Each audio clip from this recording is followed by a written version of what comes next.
12 outlet Holy Wings di Jakarta harus tutup dan dicabut izinnya oleh Pemprov. Ini alasannya. Kasus promo penistaan Holy Wings kini masih berlanjut. Bahkan kasus ini berbuntut dengan penutupan berbagai lokasi Holy Wings.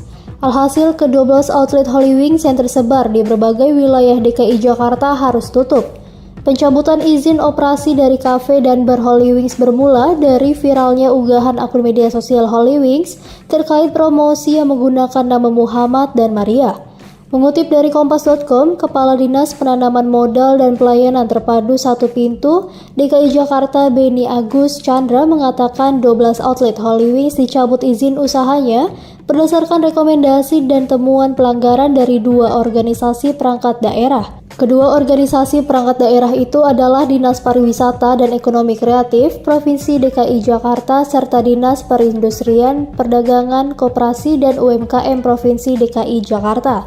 Alasan yang menjadi dasar pencabutan izin usaha Holy Wings diantaranya outlet belum memiliki sertifikat standar klasifikasi baku lapangan usaha Indonesia atau KBLI 56301, jenis usaha bar yang telah terverifikasi.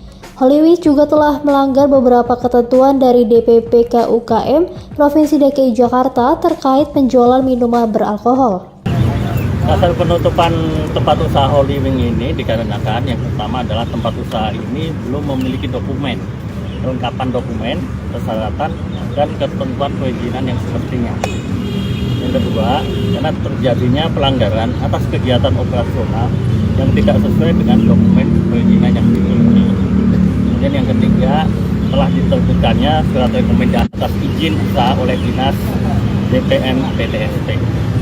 Dan yang keempat adalah permohonan penutupan tempat usaha yang diajukan oleh Dinas Pariwisata, Ekonomi, dan Kreatif kepada Kepala Satpol PP DKI.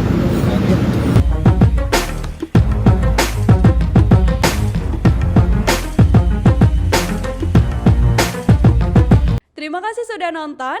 Jangan lupa like, subscribe, dan share ya.